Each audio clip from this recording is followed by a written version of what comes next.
This is the first video in a 3-part series covering the Germany 1918 to 1945 depth study. This is by far the most commonly taught depth study option, so this felt like a good series to go along with the international relations videos that I've already made. So I'll be doing one about each of the 3 key questions that comprise this topic, okay? So the very first part of the topic is key question 1, was the Weimar Republic doomed from the start? So just a really brief overview of the topic in terms of what you're expected to cover and what you typically get questions about. It essentially comes in 2 parts, where this topic's essentially divided into 2 key sections. The first part of the topic, and so the bulk of it, is basically the problem side of the Weimar Republic. So you get obviously a wide range of 4-mark questions, 6-mark questions, and 10-mark questions. What you also get quite a lot of, for those of you guys who are not doing coursework and are instead doing the paper 4 option, in the paper 4, for the Weimar topic, the most common kind of question you'll get will be something about the main problem faced by the Weimar Republic between 1918 to 29, or whatever kind of time frame you decide to come up with. So it's quite important to have a really good understanding of the various different issues that are facing the country throughout the early part of the decade in particular, because you can get a wide range of questions in relation to that. The second part of the topic is about the Weimar Golden Age, and in particular, that's a really important topic, or really common question that you get in the main paper 1 when it comes to 10 markers. The most common 10-mark question is about the extent to which there was a recovery, the extent to which there was a golden age, etc. So if you're doing paper 4, then you need to know both of those 2 bits in quite a lot of detail. If you're just doing paper 1, then the first part is mainly just sort of 4 and 6-mark questions, but the second part is where you're likely to get quite a lot of 10-mark questions, okay? So I'm going to go through both of these in quite a bit of detail, because I'm assuming some people will be doing paper 4 option. So this topic basically begins by looking at the legacy of the First World War. So the First World War is basically, for those of you who've watched the international relations series, and obviously you've covered that, or you might have already covered that already, the First World War creates a wide range of problems that eventually end up triggering the Second World War. And most of those problems are basically the legacy of the war within Germany itself, okay? So you can get 4-mark questions in relation to this topic. They're quite rare, but they do occasionally come up. So to kind of summarize it really briefly, the first obvious impact of the war in Germany is that Germany has significant death tolls as a consequence of the First World War. You have over half of the 11 million Germans who fight in the war, who are basically casualties. That's either dead or injured, basically. So you've got a large number of individuals who have basically been killed. They've left behind widows and families, etc., who don't have anyone to look after them. You also have individuals who have come back from the war and are basically injured, unable to work, and therefore are in need of government assistance to ensure that they can basically get by. So they require like pensions and benefits and assistance and things like that. So that's the first impact, which is quite a major one.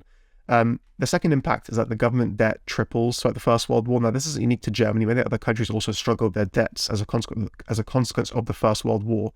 But Germany, like others, when you also add in the Treaty of Versailles, has significant debt issues as a consequence of the First World War. And that's a particular issue soon after the war as well. The third issue, if you know your First World War history, remember that Germany throughout the First World War is basically under blockade. It's part of the reason why Germany is forced to surrender at the end of the First World War. So as a consequence of the blockade that Germany is under, they can't basically get enough food supplies into the country. That then creates sort of riots and civil unrest. You get something like 750,000 people dying due to food shortages throughout the entirety of the First World War. And so as a consequence of that, you then get the way the First World War comes to an end, which is with the German government losing complete control over the country, that leading to the Kaiser resigning and then fleeing the country and going into exile. So by October 1918, you already had quite a lot of civil unrest in Germany. It starts to escalate even further, and it really culminates at the end of October and the start of November with a few kind of key issues. So there continue to be kind of riots and civil unrest. You also have quite a lot of strikes in really important industries and sectors. And then lastly, there's a big Navy mutiny where they try to order the Navy out to sea to go and fight. And they basically refuse because the war's almost over militarily. And that then triggers further unrest throughout the country, more sort of like mutinies, sort of like unrest sort of spreads. And then the Kaiser basically realizes the war is definitely now over, even though Germany militarily has not been fully defeated, but there's no way back from this situation. And so the Kaiser is basically forced to flee as a consequence of this revolution that happens in Germany. And so that's on the 9th of November. You therefore get a surrender 2 days later. Now, the way this happens basically helps to explain why there's so much discord in Germany after the First World War. So Germany, as I said, militarily is not defeated. Okay, they're on the run, and they will lose eventually, but they can continue to fight for a little while longer if they choose to, and they can sort of defend Germany. Germany will get invaded and sort of like drag that war a little bit longer. The new government which takes charge after the Kaiser flees is led by the various different political parties and politicians who were in the Reichstag before the First World War. So before the First World War, the largest party in the Reichstag was a sort of left-leaning, somewhat socialist party called the Social Democrat Party, the SPD. Their leader was a person called Friedrich Ebert. He then becomes the chancellor as soon as Kaiser Wilhelm flees. And when he becomes the chancellor, he immediately enters into negotiations to bring about an end to the war, because the war has to come to an end due to the effects it's having on Germany. So he enters negotiations, he signs the armistice, and crucially, Germany surrenders unconditionally, which then has the follow-up impact of leading to the Treaty of Versailles. So when they surrender unconditionally, it means they cannot have any say in the negotiations which take place after the First World War, and they simply have to accept whatever happens to them afterwards. Now, despite the fact that Ebert takes over in pretty challenging circumstances, so the Kaiser's fled, but that doesn't change the fact that there is still sort of food shortages, people are still unhappy, and so there are quite a lot of challenges he faces immediately after taking over. There continues to be civil unrest. However, he's in charge long enough to agree and draft and agree, along with the rest of the politicians in their assembly, that they have enough time to agree a new constitution. However, and this is kind of where the naming comes into it, because there was still quite a lot of civil unrest in Berlin after the First World War, again, because of how it came to an end, the new assembly which forms the constitution does not meet in Berlin. They instead meet in this small little town called Weimar to basically kind of get their business done. And so as a consequence, when the new constitution is agreed on the 31st of July, it later on picks up the nickname, the Weimar Republic. Now, no one calls it that at the time. That's not its official name. And actually, it's more of a name that is popularized by Hitler at the end of the 1920s as a derogatory slur. Basically, it's the Weimar Republic because it was made in that little town of Weimar.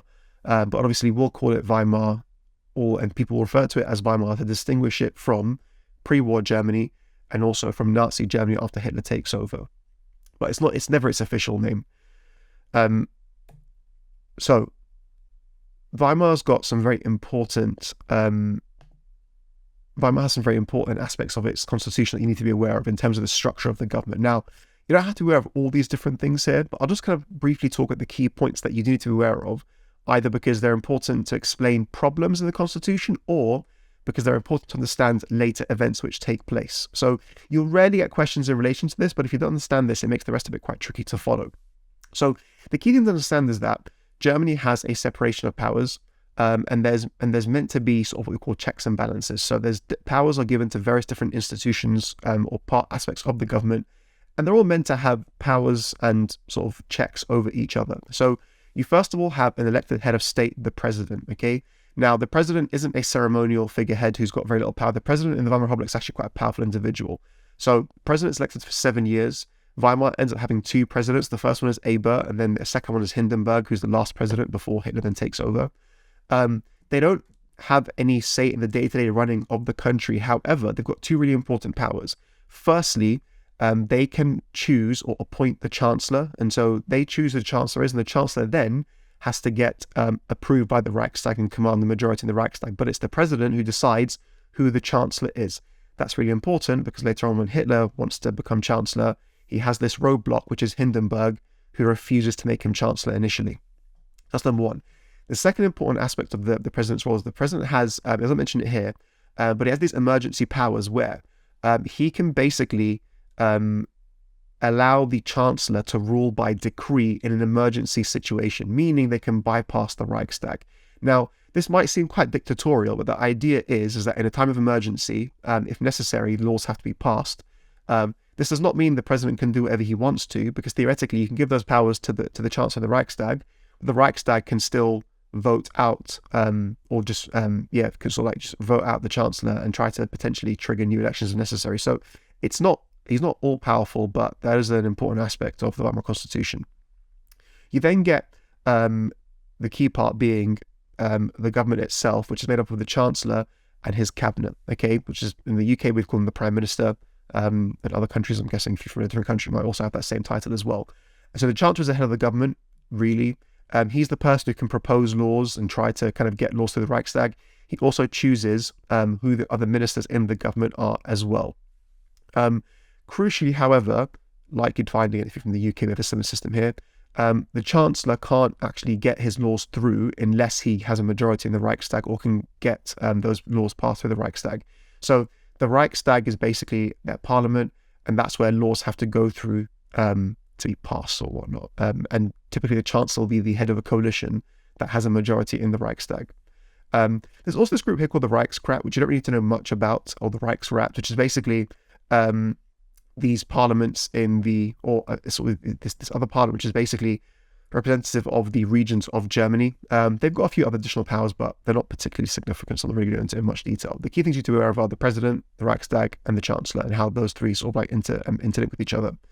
Crucially, last point is that in terms of the system for electing the Reichstag and the Chancellor and the President, Germany was a country that had, after the First World War, full suffrage for men and women. So all men and women over the age of 21 could vote. Women had the exact same voting rights as men, which is different to other countries, for example, in Britain, where women could vote but had slightly more strict regulations on that. So one of the first points you can often get, or questions you can get in terms of 40 marker about problems that Weimar Germany had, is the constitution itself. Now, the constitution has some problems, however, it does have some key strengths. The first one being that it was very democratic. So the constitution, number one, allowed individual freedoms for everybody. It gave people freedom of speech, the right to equality, the right to worship, sort of like free religion. But crucially, as already mentioned, the main quite advanced feature of the constitution at this stage was the fact that it gave full suffrage to both men and women. So all women could vote under the same rules that all men could vote as well, or people over the age 21. That's number one. The second thing is, and this again means that it's quite democratic, is that it had a system for elections and proportional representation, okay? Meaning that when it came to allocating seats in the Reichstag, it was roughly proportional to how many votes you received nationally. So if you received something like 30% of the vote, it means you would get roughly 30% of the seats in the Reichstag, which meant that smaller parties had a chance of getting a say in the Reichstag. That's going to have some other problems later on, but for the time being, that can be seen as a strength because it gives a say to everybody. Lastly, as I already mentioned when I was going over the constitution, is that no person or body within the government was too powerful, and so the checks and balances worked to ensure that there were ways to keep a balance in terms of not one individual becoming too powerful or being dominant in the government.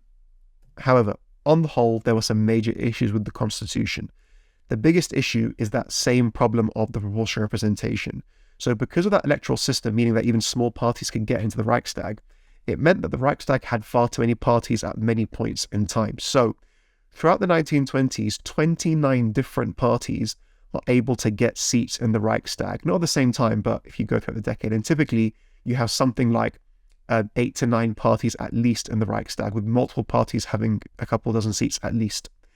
What this meant is that no party was ever able to gain a majority in the Reichstag or even be close to a majority, meaning that whenever you had to form a government, it had to be a coalition of multiple different parties.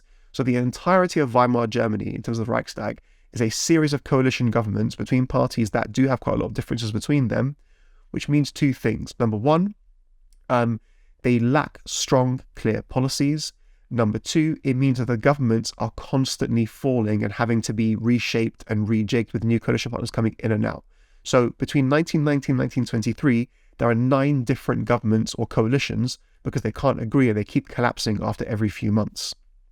Even some of the governments which are thought of as being quite successful also collapse. I'll mention this later on. So for example, Stressman, who you'll be aware of, that's an important reason to explain why he goes from being Chancellor to being Foreign Minister. And I'll talk about that later on. So you had these constant switch-ups in government. That was a major problem. The country was quite unstable often. The second thing is a consequence of that. So I mentioned at the start that the constitution was quite democratic. But because it had this instability, this tool that I mentioned, Article 48, that basically meant that you could get things done if there were sort of disagreements in the Reichstag, meant that they used that far more than it was intended to in its original inception. So the president, as I mentioned beforehand, could pass laws by decree without support of the Reichstag in an emergency situation. But because there were so many situations where that was the case, it gets used quite a lot. And that's something which we'll talk about when we look at the rise of Hitler as a consequence of the Depression. So when we look at in the next video, we'll discuss the over-reliance on Article 48 quite a lot in terms of specific examples. So you basically end up undermining the Constitution from the outset because of this over-reliance on Article 48. The third thing then, again, as a consequence of the end of the First World War, is that, and again, it's part of this kind of issue of proportional representation, loads of parties could get into the Reichstag, many of whom themselves did not support the Weimar Constitution or the principles of the Weimar Republic.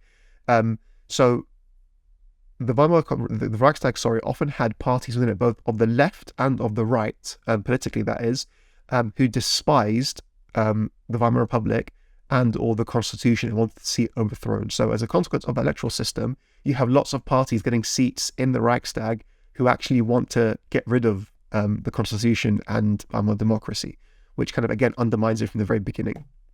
So arguably, the Weimar Republic is, as the question asks for this topic, doomed from the start just based upon the Constitution.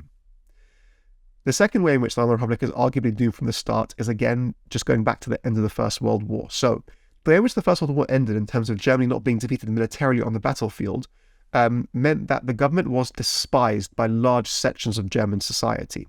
And there's two reasons for this. The first reason is, again, the nature of how the war ended. Because Germany was never invaded, because the soldiers, some of the soldiers at least, did not see themselves being totally destroyed and defeated, unlike, let's say, the Second World War, where clearly Germany gets invaded and taken over bit by bit and commits suicide. The First World does not end that way. And so this starts to feed into a conspiracy theory, where for most Germans, Germany had been doing well for most of the First World War. Militarily, they were often in the ascendancy. Additionally, due to censorship, which all countries had, most people were not aware of some of the issues that were creeping beneath the surface. At the start of 1918, Germany's actually making this big push with the Ludendorff offensive. They've also just forced a surrender from Russia. And so it looks like Germany is perhaps going to win the war. 8 months later or 9 months later, they lose the war. And suddenly, a lot of people are really confused. And this feeds into this idea of the stab in the back myth. This is particularly popular amongst right-wing nationalists, ex-soldiers, etc., who then start to believe Germany was not defeated militarily in the First World War at all. Germany instead was betrayed by politicians, conspirators, Jews, communists, the long list of normal enemies which the right-wing nationalists often point to in Germany, and that they betrayed Germany, surrendered because they wanted to, bring about some revolution, and that's why Germany lost. And actually, Germany could have fought on and continued.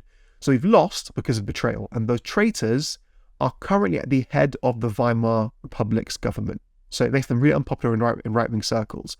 To add insult to injury, they then are forced to sign the Treaty of Versailles several months later, which, as again you'll know from the Treaty of Versailles video, was seen as a diktat, which was a diktat. They were basically forced to agree to those terms. They had no say in the matter, and the terms were seen to be particularly insulting on every level. So Germany was blamed for the war. Germany had to reduce the size of their army. They had to pay reparations, which hurt the economy afterwards from their perspective. Then lose territory and land. There are Germans that are split off to go into places like Czechoslovakia, which again, for right-wing nationalists, is a big problem. So the end of the First World War and signing the treaty makes the Weimar Republic extremely unpopular from the very beginning and at the outset.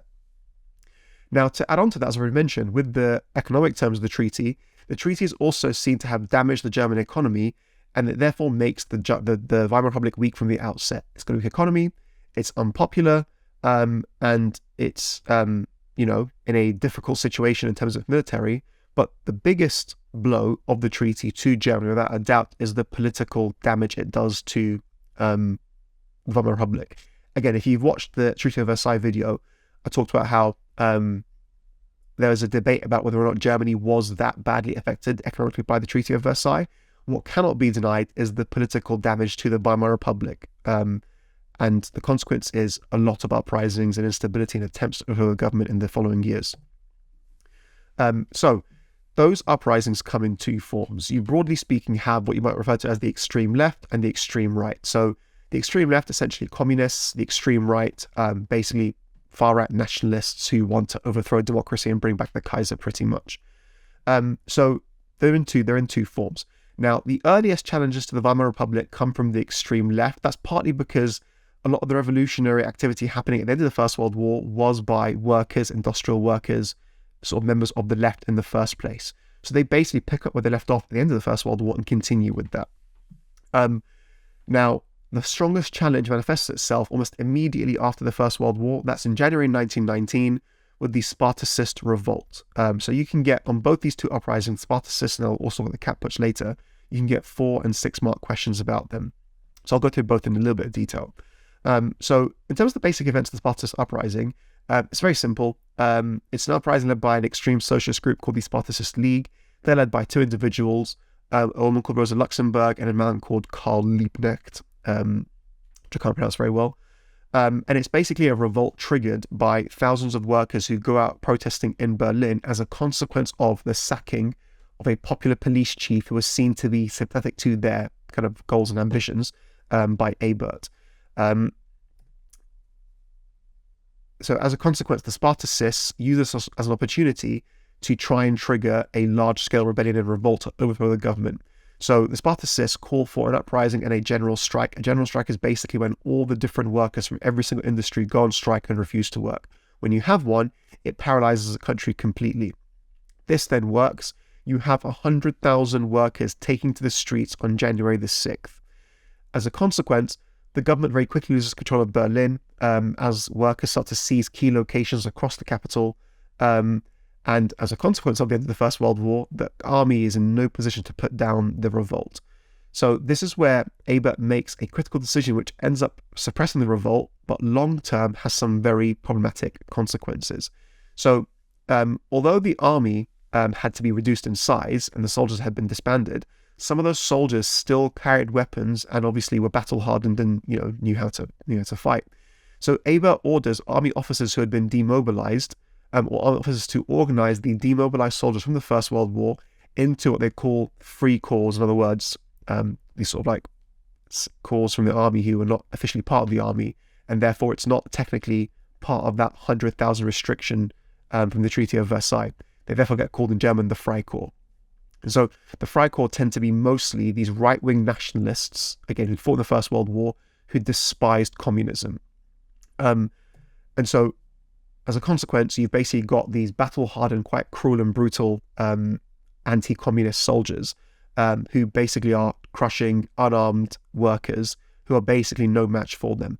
So the Freikorps crushed them by the 13th of January, and they then follow that up by finding and arresting Luxemburg and Liebknecht, who on January the 16th are both arrested, and they're also then both eventually executed. Whereas Luxemburg, of course, famously gets shot in the head and dumped in a river afterwards, which is obviously quite a famous event.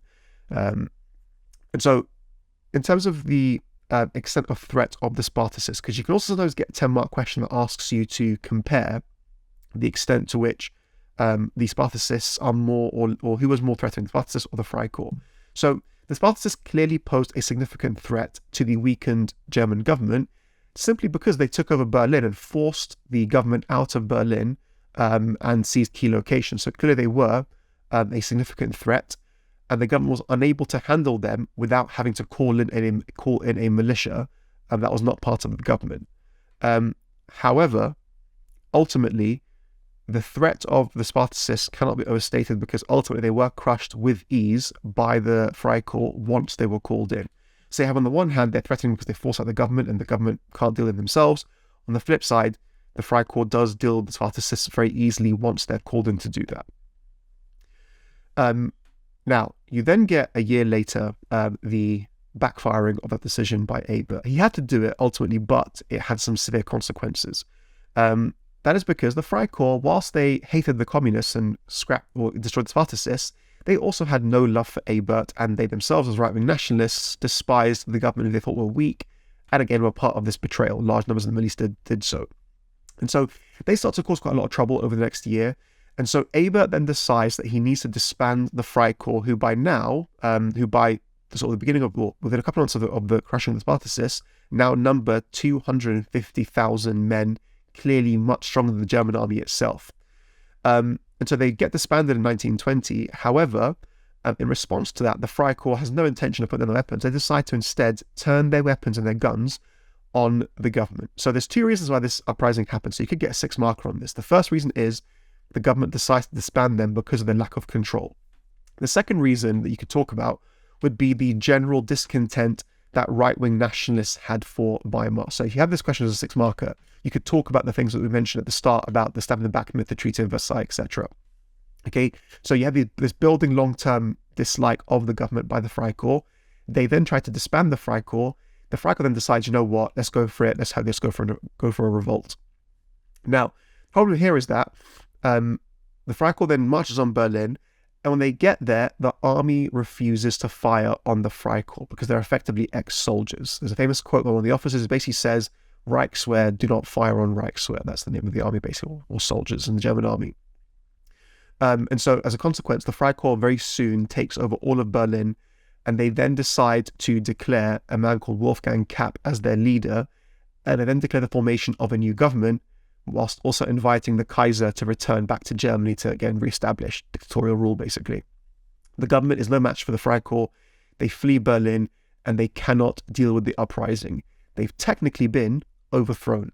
Now, this is where you basically get an opposite situation as what happened with the Spartacists. So, like with the Spartacists, the government could not deal with them themselves, so they call upon the political opposites of the Freikorps to deal with them. So this time round, it's the workers of Berlin, who in many cases would have been themselves crushed by the Freikorps a year earlier. The Weimar government urges the workers to refuse to cooperate with the Freikorps and to go on strike. So it's the same issue which helped force the Weimar government out of Berlin with the Spartacist uprising.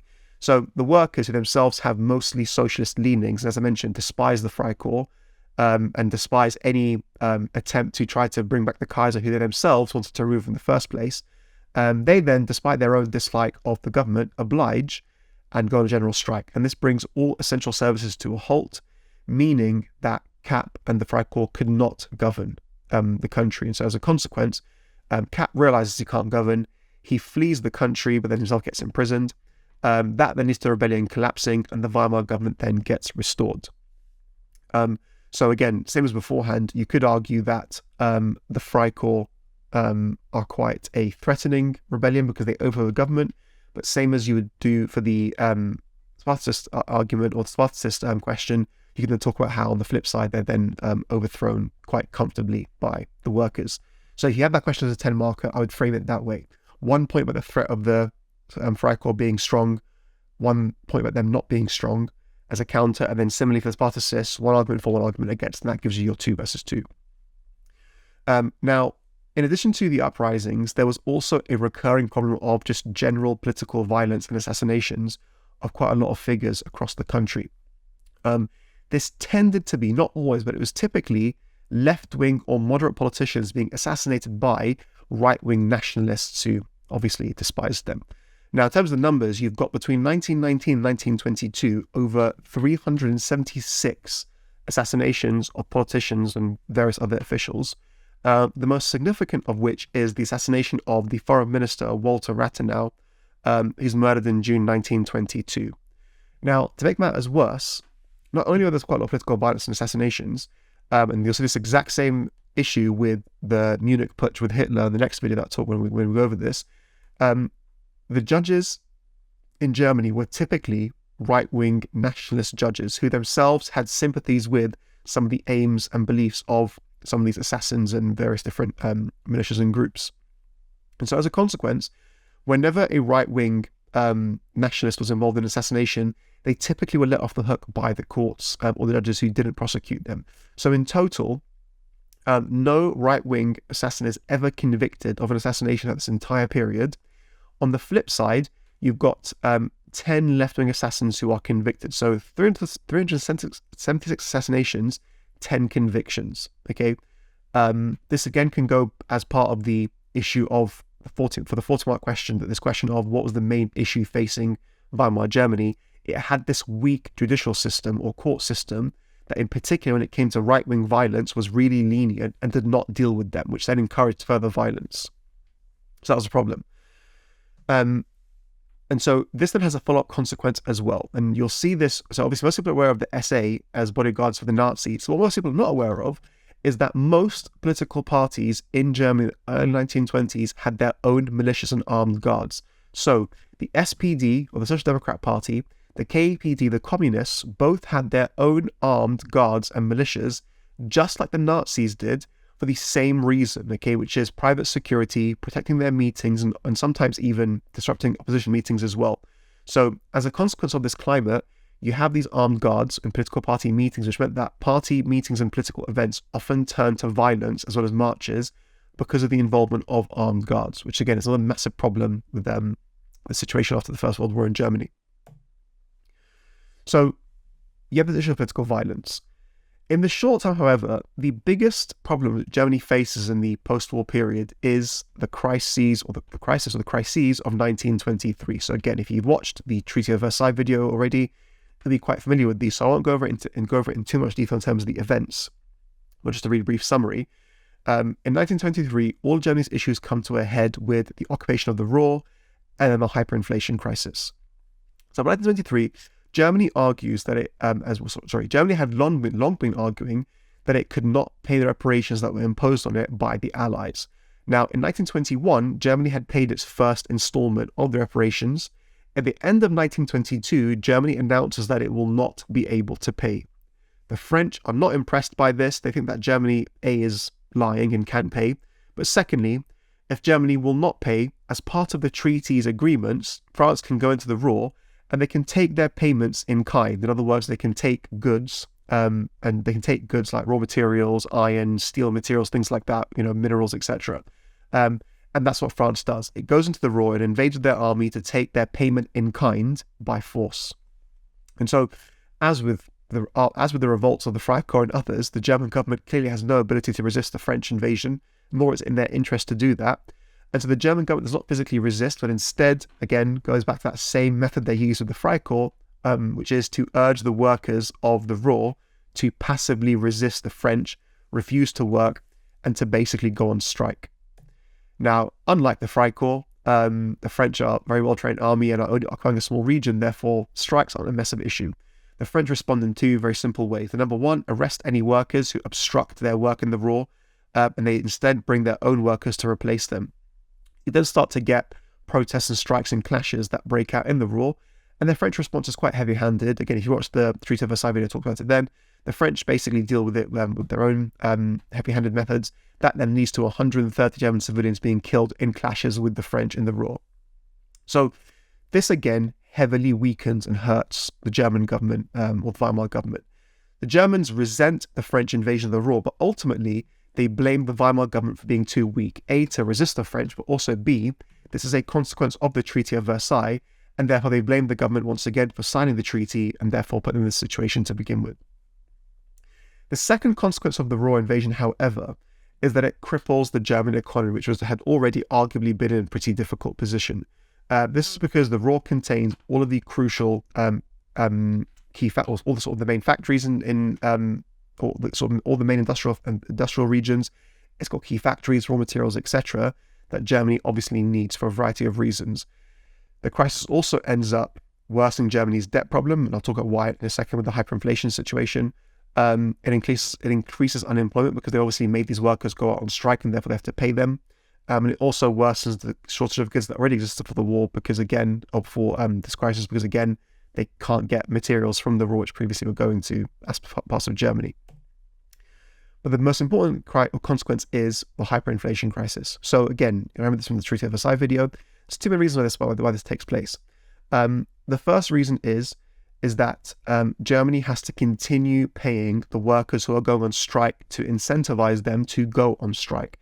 And so as a consequence, they're basically having to print money to pay those workers because they haven't got enough money to do that.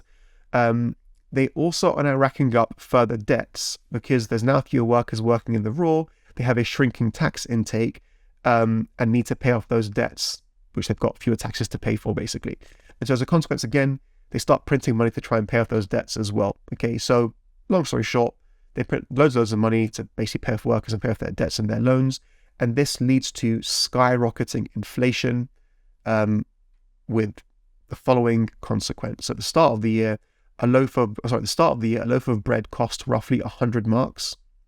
By November 1923, a loaf of bread costs 200 trillion marks. Okay, so the value of the currency basically becomes completely worthless. So this has some complex effects. So on the one hand, there are obviously some groups that are very negatively affected, but on the other hand, there are some groups that do relatively well out of hyperinflation. So if you are somebody who had loans, in particular if you're a big business, the government, or even just an average person with loans, then the value of those loans went down significantly as a consequence of hyperinflation, and you could pay those off quite easily. However, the bulk of people were negatively affected. In particular, if you are somebody that had a pension, or if you had savings, you're a middle-class family, those savings basically became worthless, and so you therefore lost potentially everything you worked for throughout your entire life. But then even people's day-to-day living changed significantly as a consequence of hyperinflation. Now, long-term, this wasn't a problem, but during the hyperinflation crisis, it made life much more difficult and again led to resentment. So because the currency is increasing so rapidly, workers are actually being paid twice daily so they can go out and buy their goods from shops before the prices can rise even further.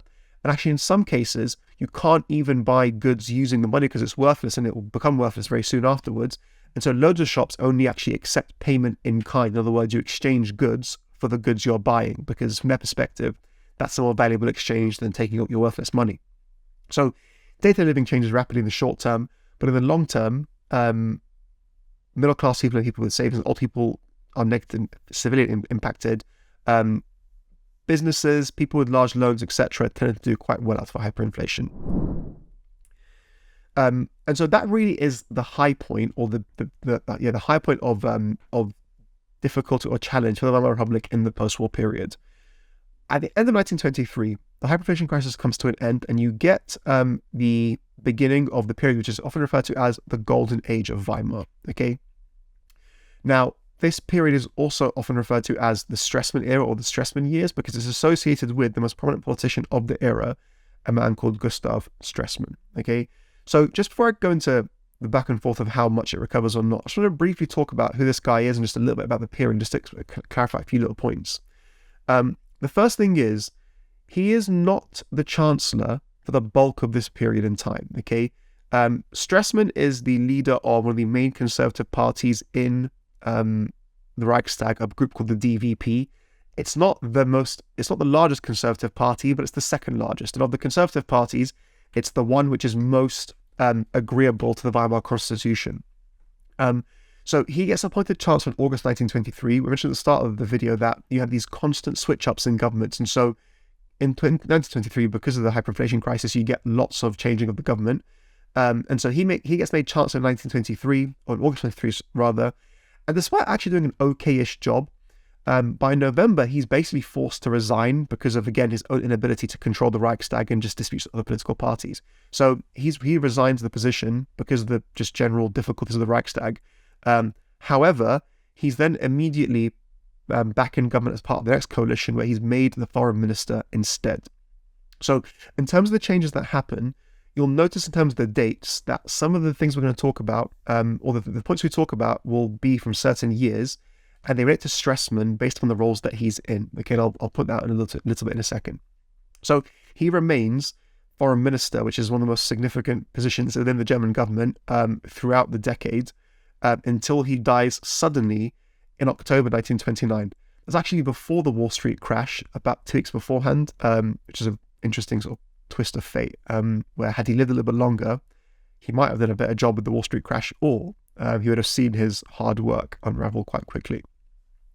But crucially, as foreign minister, he's able to make decisions and come up with policies and have some successes and achievements that helps Germany to recover quite quickly in the second half of the decade. So you can often get, as I mentioned, especially for the paper 1, the most common 10-mark question will be about the Golden Age, and one of two things: either the extent to which Germany recovers, or what the main achievement was of the Golden Age. So the first achievement is that Stressman is able to end the hyperinflation crisis, and he does this whilst he is still chancellor. Okay, so he's chancellor between August and November, And so in November 1923, Stressman sets up a new state-owned bank called the Rentenbank, and this issues a new currency in November called the Rentenmark. And the basic idea here is this new currency is tied to the price of gold, so you can't simply start printing more of it off because you need to have more gold supply, which you don't have, you can't do. And secondly, as a consequence, it means that the supply of this currency is strictly limited, which means in the future, you can't have hyperinflation, and it should be a currency that people are more confident in to actually keep its value. This then does bring pretty much immediately the hyperinflation crisis to an end within Germany. Okay, it's a much stronger currency, and people have faith that it will work in the long term. Now, in terms of this recovery, there's two things to bear in mind. So on the one hand, it is a recovery because German businesses do well, the economy will do better as a consequence. However, one of the counters to the golden age argument is that any losses which took place under the hyperinflation crisis were permanent. So if you lost your savings under hyperinflation, the government did not replace them for you. It was gone for good. So any losses were permanent. Any gains, if you paid off your loans, were also permanent. So if you did well, you did well. If you did terribly, sad times for you, you did terribly. So this is the main achievement he's got as Chancellor. The rest of the achievements you'll notice are all related to foreign treaties, and this is why Stressman, despite being foreign minister, is able to help Germany recover economically as well. Okay, so as foreign minister, he's in charge and he's responsible for negotiating agreements and deals and treaties with other countries.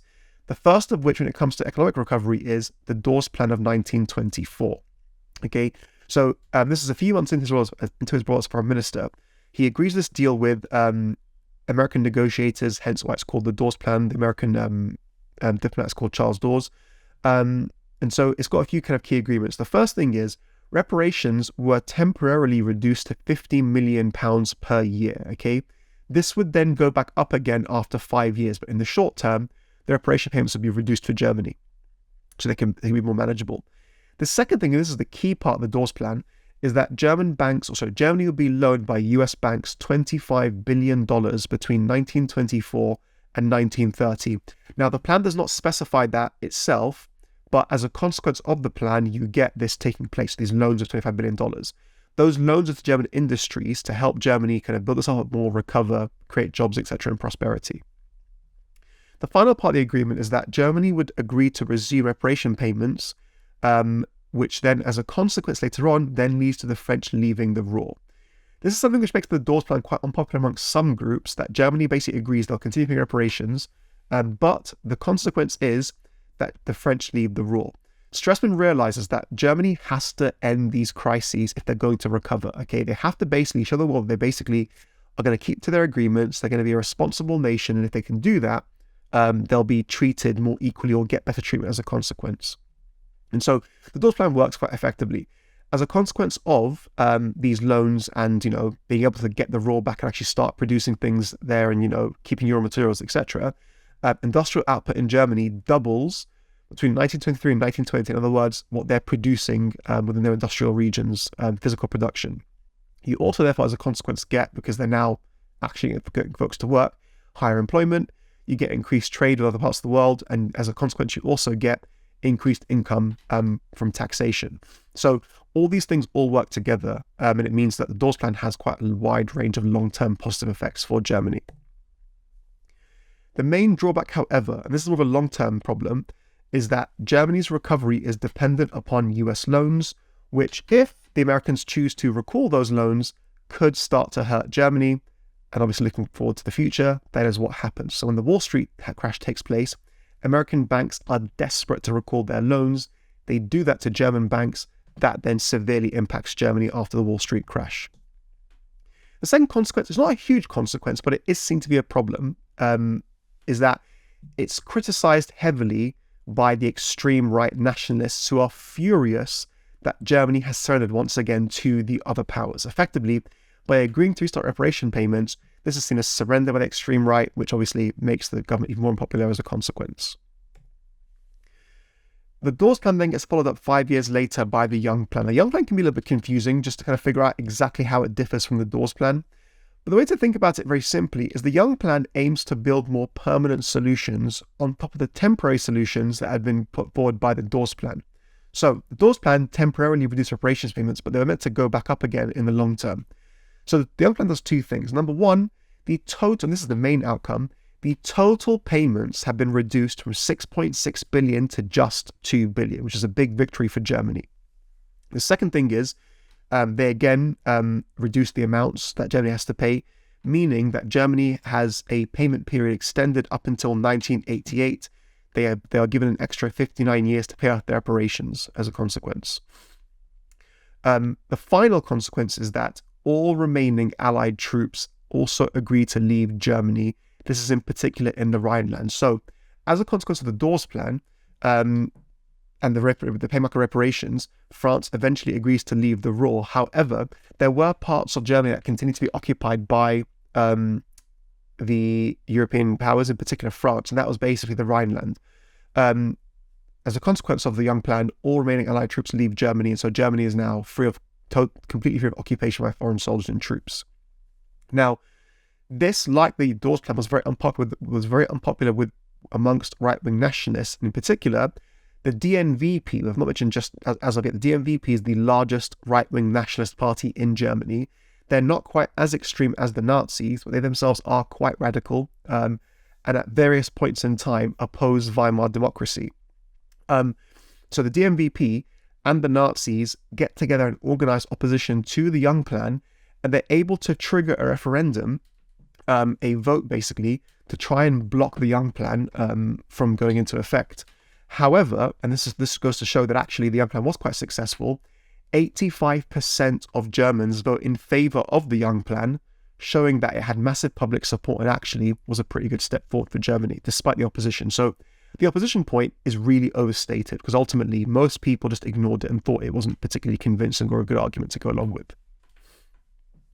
Now, last point in terms of the economy, in terms of the raw numbers as well, again, it's quite clear that Germany's standard of living and economic recovery in the 1920s is quite strong. So unemployment falls to just 1.3 million by 1928.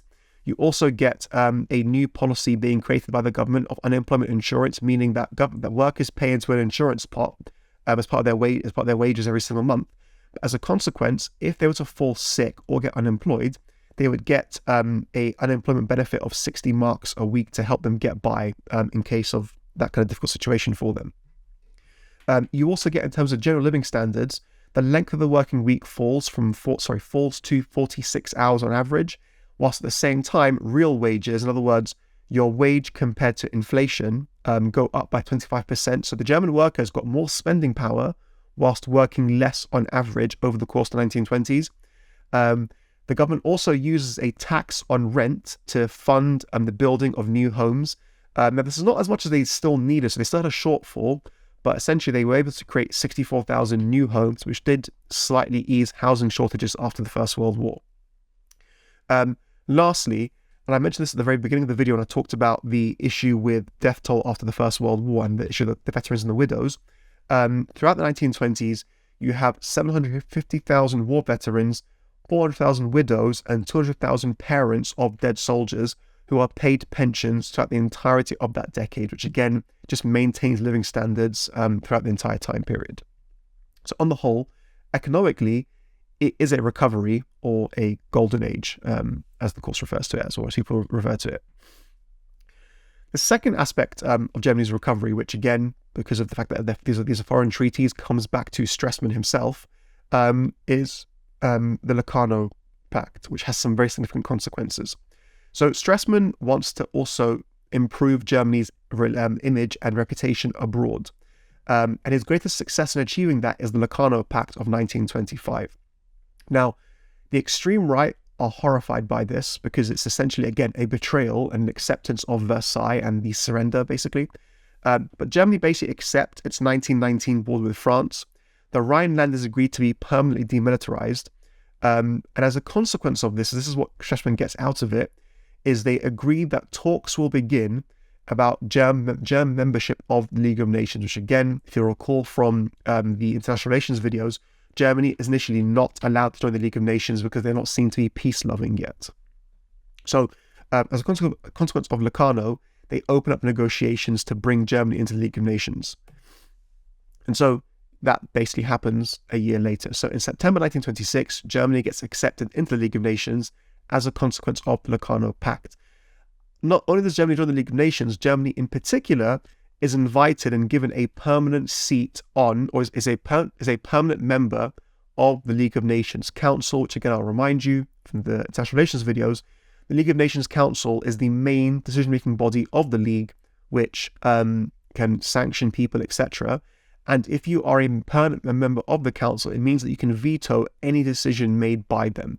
So to be given a seat on the Council now shows that Germany is now being seen as an equal and has had its reputation restored, and clearly is a much more significant player in the going forward when it comes to international politics. So this is a real massive success for Stressman in terms of Germany's international standing.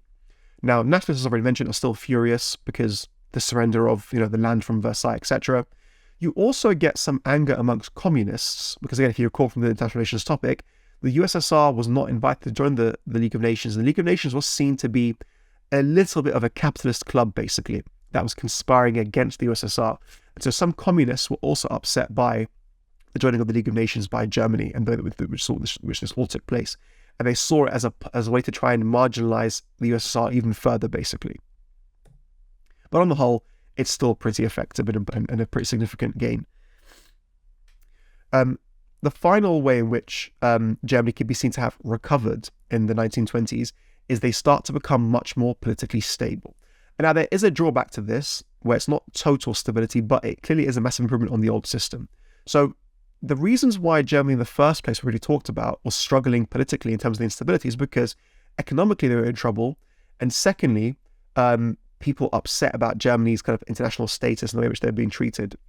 And so these two improvements economically and their international standing mean that moderate political parties see a massive improvement in their popularity throughout the second half of the decade. You also get some political parties increasingly becoming more moderate as well as a consequence, okay? So you get, for example, the Nazis losing popularity significantly over the course of the decade. So the Nazis lose 1 million votes from their first election result in 1924 into their second one in 1928, okay? Because they're no longer, their policies aren't seen as attractive in a stable economic environment. And that vote share mainly goes to moderate parties. You secondly also get, as I mentioned, some political parties, so the DMVP. So the DMVP originally was an extreme right party which wanted to oppose the constitution and, destroy Weimar democracy. In the second half of the decade, they kind of go back and forth a little bit, and sort of for 2 or 3 years, they become much more accepting of, so they sort of begrudgingly accept Weimar democracy, and they actually support and back Paul von Hindenburg in his presidential election campaign, which also kind of further brings them on side. So Ebert dies. He's then replaced by Hindenburg, who, because he's this old military, he's a general from the First World War, he's seen to be a very nationalistic, powerful figure who's quite a stable, strong leader. This brings more people on side who previously were skeptical of the Weimar Republic. So moderate parties have a higher vote share. Some parties like the DMVP become more moderate. You also get more support for the Weimar Republic because of Hindenburg's presidency, and parties like the Nazis lose support and are declining over the course of the decade. So politically, things are more stable. Now, despite that, there is still some of the old difficulty from the start of the decade. The first thing is Germany continues to chop and change chancellors. So there are 4 chancellors in this period. So they're getting a new leader basically every single year, which is better than 9 coalitions in 4 years, but it's still not what you'd call stable. It's just less unstable, if that makes sense. The second thing is that despite the increased support for moderate parties, you still get roughly 30% of the vote in elections going to parties that ultimately oppose the Weimar Republic and want to see it removed or significantly altered. This includes the DMVP, who, despite the fact that they become more moderate, are still considered a more extreme party to an extent. And that's shown by the fact that after 1928, the DMVP start to more closely work alongside the Nazis. I mentioned on the previous slide that when it came to the Young Plan, the Nazis and the DMVP collaborate to organize opposition to the Young Plan. So there is still political opposition to the Weimar Republic. And lastly, arguably, the idea of the DMVP and Hindenburg becoming major aspects of the new government, or, for the presidency in Hindenburg's case, or more members of the Reichstag, arguably undermines Weimar democracy. Because you basically got the DMVP with a large number of seats in the Reichstag, and Hindenburg, who's president, who himself did not ultimately support the fundamental principles of the Weimar Republic. And so you've got people who are in senior positions within the government who ultimately do not support the principles of the Constitution and the Weimar Republic. So in the long term, that will be a problem. And again, you'll see this when it comes to the situation after the Depression with Hitler and the takeover. A lot of the decisions made by Hindenburg and others around him, it's quite clear that this was somebody who ultimately didn't support the fundamental principles of the Weimar Republic, and therefore is happy to abuse things like Article 48, etc. So they become more politically stable, but they're not totally stable by the end of the decade. So if you've got a question about how far it was a golden age or how far they recovered, you definitely want to talk about as a counter-argument the continued extremism in some circles. The final aspect of this topic is the cultural achievements. And this is not a recovery point. So if you had a question asking you about how far Germany recovered, do not talk about cultural achievements. If you had a question about golden age, then you can talk about cultural achievements, okay? So just be really careful on the phrasing of questions.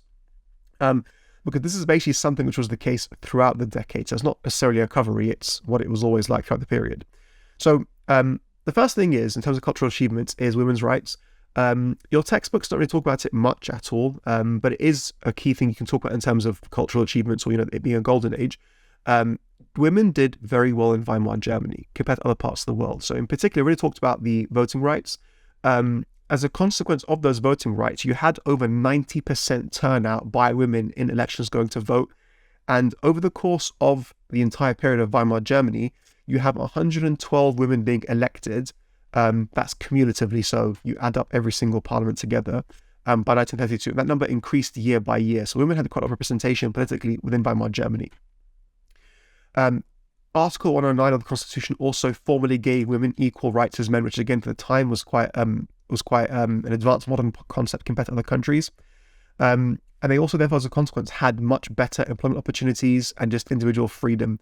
So you had more women in professional occupations. So, for example, the number of female doctors rose from 2,500 to 5,000 between 25 to 1932. Women, in particular young women in urban locations, so Berlin, etc., in the cities, tended to also have greater job opportunities and therefore, as a consequence, had more social independence. So you had women basically going out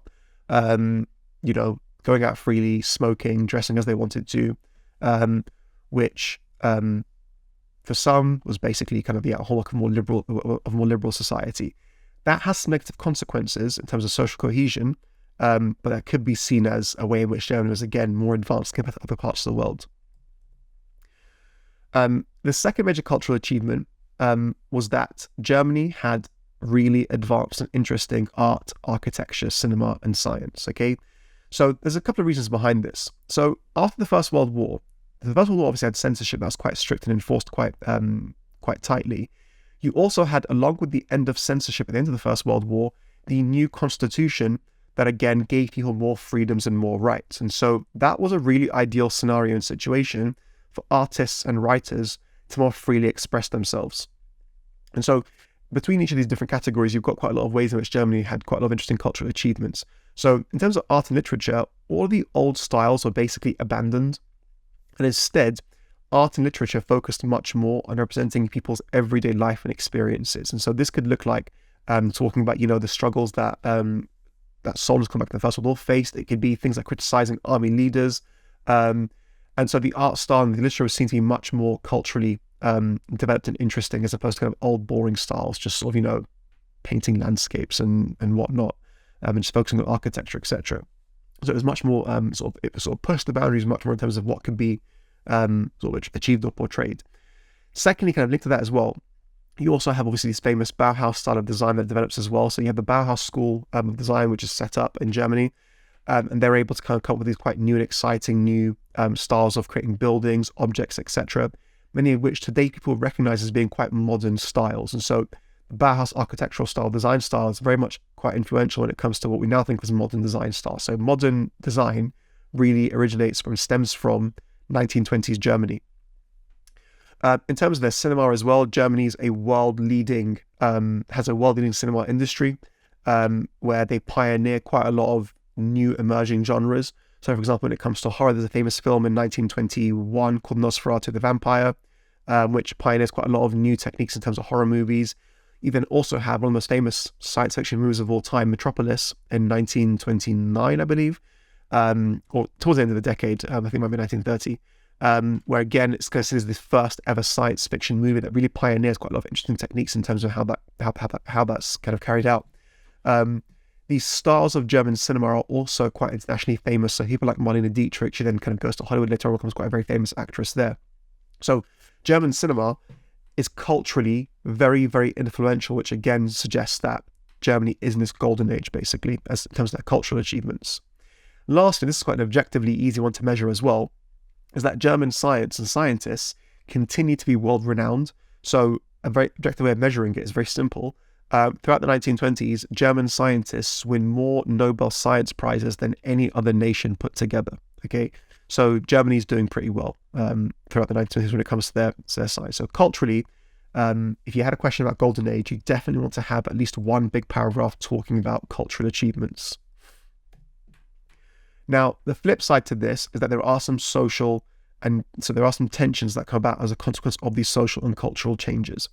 In particular, when it comes to the women's rights situation, many people felt threatened by the growing independence of women and believed that that was basically undermining German society. In particular, a lot of the behavior of young women in the city, so sort of drinking, smoking, taking drugs, being quite sexually very free, and yeah, being sort of pushing the boundaries in that regard, obviously upset and threatened a lot of people in German society. In particular, people like the Nazis or people like Hitler and the Nazis will use that issue quite a lot to their own for their own benefit, to try and basically argue that Germany is in this morally decadent situation and state.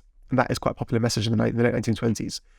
There was also the criticism, in particular by some socialist left-leaning groups, that actually a lot of public money was being used to finance the work of artists, and that was money which instead could be used to be supporting working people who needed basic help instead, which they were getting, but could be getting even further as a consequence. The priority should not have been supporting the arts. Lastly, as I already mentioned with the point about the women's situation, the same thing also applied to the art style. So right-wing nationalists believe that the new culture emerging in Germany, whether it's the behavior of women, whether it's the films being produced, the music people are listening to, was basically a sign of moral decline. And they associated with foreigners bringing in, again, decadent, degenerate culture from their perspective into Germany. And again, in particular, Hitler is really upset by the new art styles, maybe because he himself, it kind of changed. It means that that's part of the reasons why he himself can't get into art school. He kind of is an artist who has this old style, but he himself can't, he himself cannot use, he can't produce work of the new style, basically. There's his own personal dislike of it, essentially. But yeah, right-wing nationalists do seize upon this, and it does create social tension within Germany. All right, so just to mention this topic really, really briefly, as I mentioned, when it comes to 10-mark questions, so it's 40 markers, you're likely going to get a question about the problems facing Weimar Germany after the First World War. When it comes to 10 markers, the vast majority of questions will be about the Golden Age and or Weimar recovery. And essentially, again, if you watch the Treaty of Versailles video, it's quite similar to how the 10-mark question works for the Treaty of Versailles. So you're likely going to get a question asking you either the extent to which Germany did recover in this period, or was it a golden age? And those two questions are very similar. The main difference is, if it's asking about recovery, don't talk about cultural achievements. If it's talking about golden age, you can mention cultural achievements. But essentially, it's for and against. You know, is it a golden age or is it a recovery? Arguments against that it's not. So they're similar but subtly different questions. The other question which you get quite a lot is, what was the greatest achievement of this era? So it might say to you, for example, cultural achievements were the main, achievement or strength of Weimar Germany or something like that. And so this is basically a question where it's like the Treaty of Versailles, was it fair or not? Or that question where it says, what was the main reason Germany was angry with the Treaty of Versailles? Basically, for this question, it's similar to the first one, but you're only talking about improvements or achievements, okay? So if it's asking, cultural achievements, you do cultural achievements, 2 arguments in favor, and then you do 2 arguments saying actually it was economics and it was foreign relations, okay? So you don't do arguments against cultural achievements, you just do cultural achievements as the main one, no, actually something else is more important, okay? Or if it says to economic recovery, again, you do a couple of points saying that was the main achievement as a counter argument, actually no, it was cultural achievements, or it was political stability or something like that, okay? And those are the main kind of 10 questions you can get for that topic. So I hope that was really helpful and that kind of all made sense. If you've got any kind of further questions you'd like to ask about that, then just leave a comment or question in the comment section below, and I'll normally get back to you kind of whenever I see or get a chance. And hopefully look out for the next couple of videos, which I'll be posting in the next week or so. So yeah.